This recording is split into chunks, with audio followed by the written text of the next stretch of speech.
Hello and welcome to another Purveyor of Light Photoshop quick tip. Today is one of our Sunday creative edits.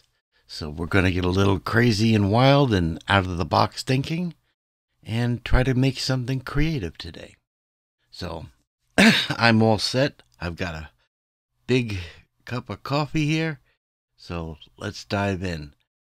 Here's the concept I'm going with today. We've all seen these advertisements, like from Apple Music and that, where they do a silhouette and on a crazy color background. We've also seen from time in the past, we've seen from, if you guys know, Andy Warhol, very famous for doing these type of grid with crazy threshold, colors and that. And I thought, if I take a little bit of Andy's world and I take a little bit of Apple's world, maybe I can come up with something interesting. So that's what we're going to try to do today. And again, like all Sunday creative edits, you're watching it live, unrehearsed. So what I do, you're going to see my mistakes. You're going to see my struggles. And the whole purpose of these is to learn, right? Learn techniques, things that you may not have known. So this is the portrait I've selected, a portrait of Olga. And so we're going to use this to do our creative art. And I'm really inspired by Andy Warhol's grid, so I am going to use that in my theme, and I'm inspired by Apple, so I'm going to use a little bit of theirs too. All right, so getting started. Well, the first thing I'm looking at is this is obviously a bunch of square portraits, so I'm going to keep that in mind when I work with mine. And so I need to make this a square portrait. And so I'm going to first thing go up and do a crop tool. And I'm going to make sure it's 1:1 square. If it's not, just come up here and then pull down and hit 1:1 square. And then position it the way you like it. Okay. And you can move it up or down, depending how much headroom you want on it. And I'm just sliding it up a little bit, putting that eye right on that one of those grid lines, right? Rule of thirds, even in a square. So, and I'm going to say, all right. And I'm going to, in this case, delete the pixels. Okay, I don't normally do that, but for this one I'm going to. And I hit OK. Okay, so now we've got a perfectly square image to work with. And now we need something to put this into. And I want to go with that Andy Warhol grid. So we need a new document. So go up to File and New. And I am going to take just something of a square format, 3000 by 3000, 300 dpi, RGB, and that looks good. We'll hit create. Okay, so now we have a totally square canvas on a new document. And so now we need to turn around and start laying this out. Now Photoshop has a lot of great layout tools. Most people don't ever know it even exists, but it does. And when you're doing things creatively and you're aligning things and that, these grid lines really come in handy. So I'm going to view and I'm going to turn on my ruler. That's number one. I want my ruler so I can help measure things out. I want to turn around and go up to view and guides. All right, I'm going to place some guides. Now, for those of you that have never used guides, guides are imaginary lines that we can place on our canvas so that help us align things. They are not part of the image. They do not affect the image in any way. They are simply for us as creatives to do a layout. Okay, so I'm going to go with a new guide layout. All right, so I'm coming right down under View, Guides, and New Guide Layout. Okay, so now we have our dialog box here, and you can select anything you wish. Okay, however you want, the number of rows, the number of columns, it's all here for you to adjust. The gutter is how big of a gutter you want, right? If you turn around and go, I want a gutter of 40, see that makes it wider. And I want 3 rows, 3 columns with a gutter of 40. And I'll say good, hit OK. Okay, so now I've got all these guides. That's going to help me align my pictures, right? Because I'm going to have pictures aligned in a grid of 9. So we're going to go from here. All right, so a little sip of coffee here. All right. So the next thing is a image placeholder. Now, for those of you that are not familiar with it, Photoshop has a thing called the frame tool. And that's what we're going to use here. So I want you to click that. And then you'll notice on the top, I have a choice of square, rectangular, or circular. I'm going to select rectangular. All right. And think of this as a placeholder for an image. That's the simplest way to put this. So I'm going to, using my guides, just snap an image holder. And you'll notice by an X it's saying here, this is a placeholder for an image. It creates a new layer with a layer mask. And so now we've got that all set. I can come in and take Olga here, and I can move her into our image, right, our grid. Come in and drop her in. And I want to put her in the image holder, right? So I'm going to just drag her down into it. And you see now that she's automatically clipped to that square shape.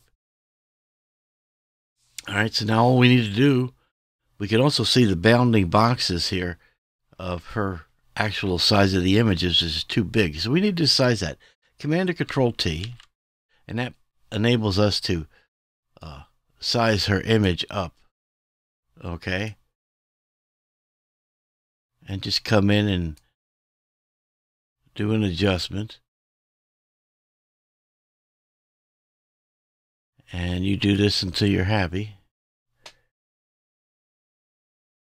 All right. So I'm happy. So now we have our first image placed. All right. Now the one thing is we of course want to go for this we'll use the apple thing here. We want to do some gradient type things. We want to silhouettes. We want to distort the photo from an actual photo. Same thing done here by Andy Warhol. So we need to not just have a normal image. We need to turn around and work with this image a little bit. So one of the things we can do is we can put a threshold on this. Okay, and those for you that are not familiar with thresholds, all right, you go under adjustments. Okay, so image adjustments and threshold. Now, some of you that may not be familiar with a threshold, so I'm going to stop for a second and just explain exactly what the threshold is. Threshold is a filter that converts your image, whether it's grayscale or color, into a black and white high contrast image. And it does it at a certain threshold setting that you pick. Okay? And the rule is all pixels that are lighter than your threshold will be converted to pure white, and any pixels that are darker will be converted to pure black. And so it's very, very handy if you're going to be doing silhouettes, or you're going to be doing automated dodge and burn techniques. There's 1,001 reasons why to use the threshold.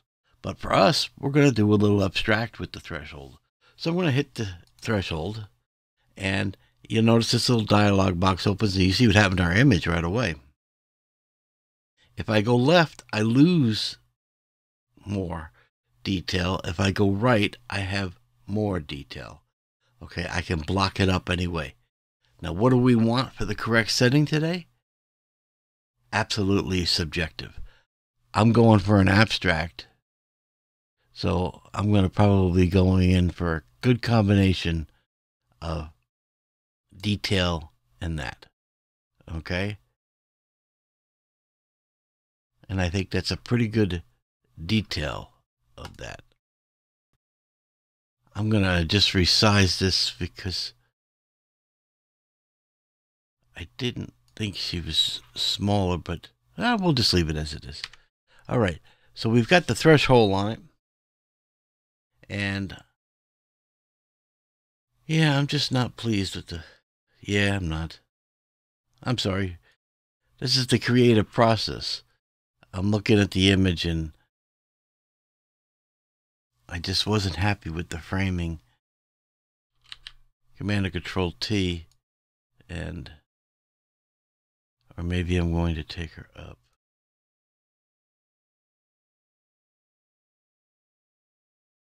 Make her more, her head more of the image.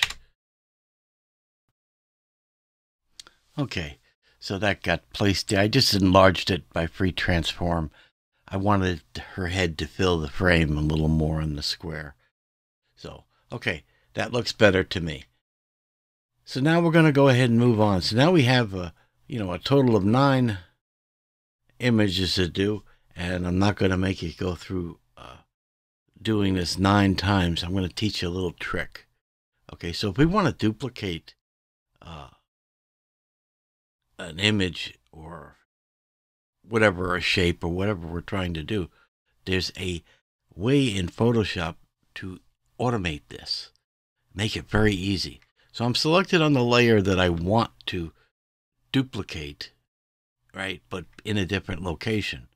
So all I need to do is click and hold the Alt or Option key and then drag. Okay, don't let go of the button as you do. And now you've created 2. So again, hold the Alt or Option key, click and drag. Saves a lot of work doing the... Right, so I'm just going to continue on here, and I'm filling our...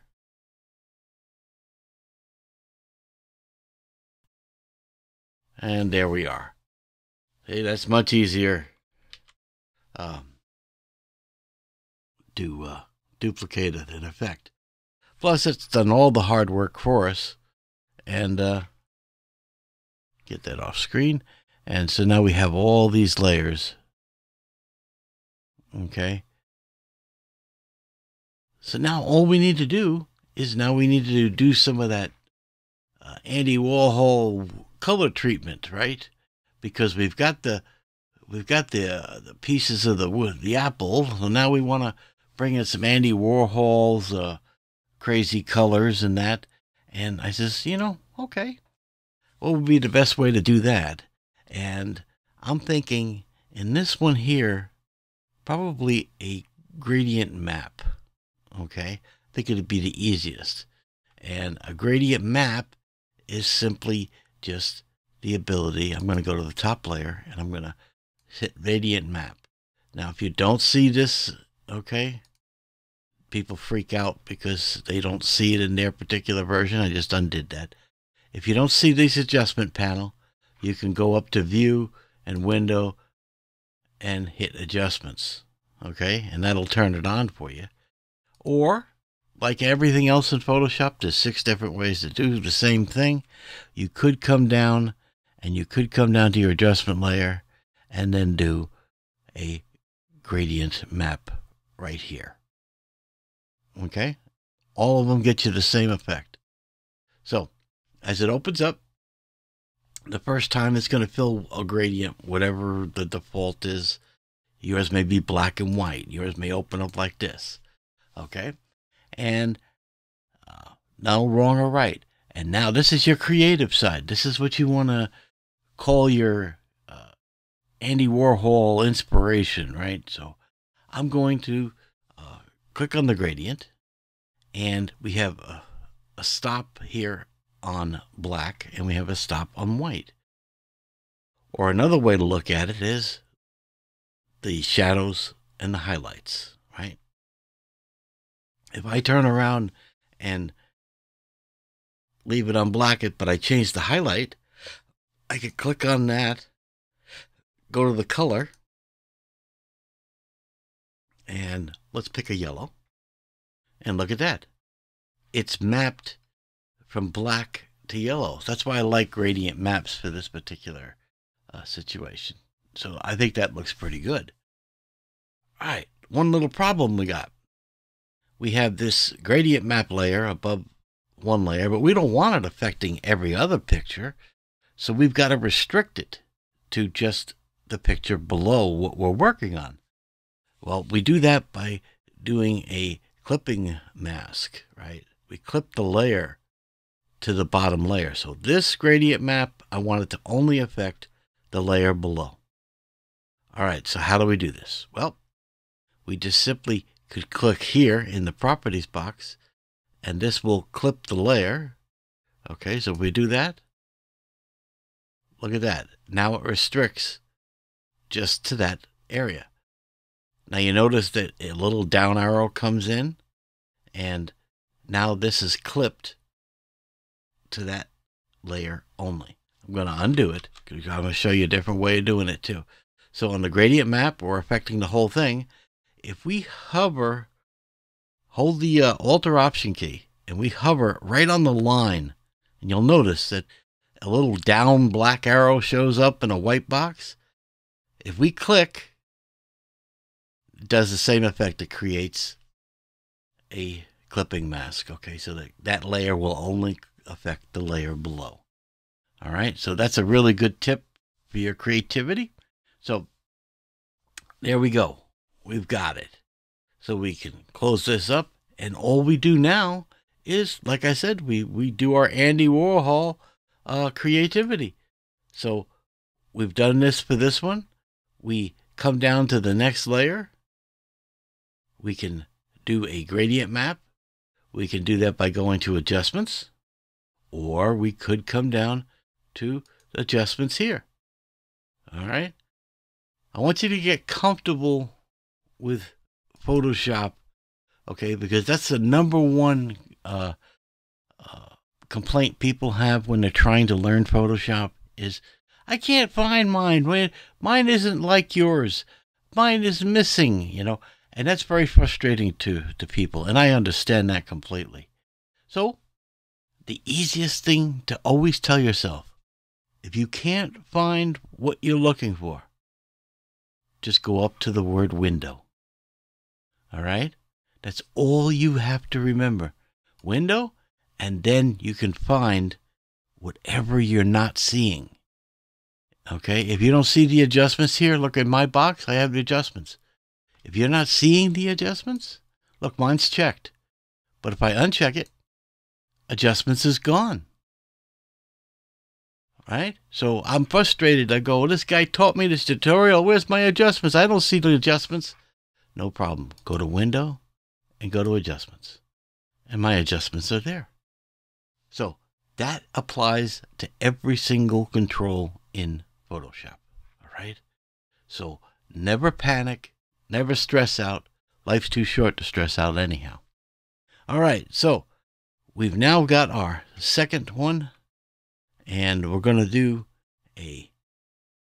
We're going to do a threshold gradient map. And now we're going to select a gradient. And we're going to clipping mask it. And look at that. So we're making our Andy Warhol effect. Come down, select the next layer. And what are we going to do? A gradient map.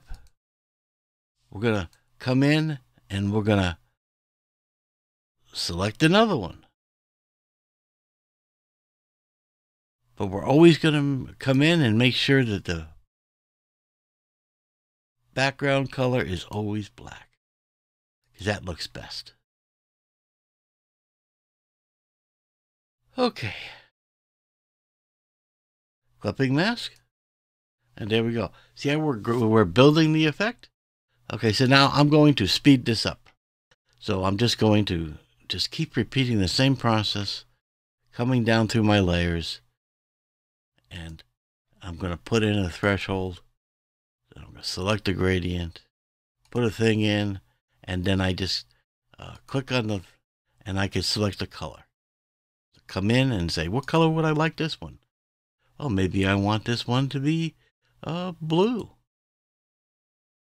And that looks good to me. Clipping mask. And we just continue on down the road. Okay. And you can see we are making our creative vision here today. Now, what was the purpose of all this? It was to learn about thresholds, right? And the power of the threshold, on how it works. We're learning about clipping masks. We're learning about gradient maps, right? And so that's the whole purpose of it. It's not so much this is going to be a work of art, right? It's just going to be an exercise in thing. Now what I do is just continue on, and this can get very boring.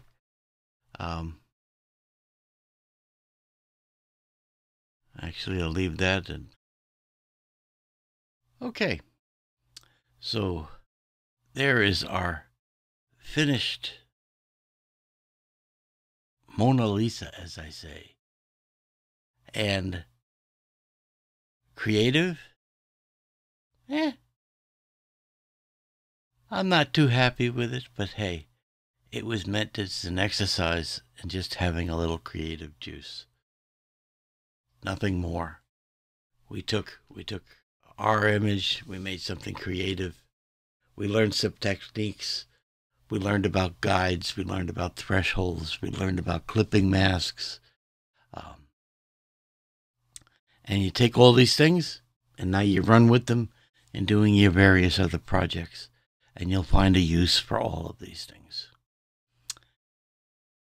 So, that's it for this Sunday. Guys, I do appreciate you. If you could, please take the time to subscribe. Hit the little bell so that you get notifications every time I put up a new video. It really helps me out with the YouTube algorithm. The YouTube algorithm has really been beating me up as far as getting my viewers' eyeballs on new videos, and that, you know, they're always changing the algorithm. So I really do appreciate it. If you could subscribe, it helps the channel, helps me, and I really do appreciate it. And thanks for hanging with me, and you guys have a fantastic remaining of your weekend.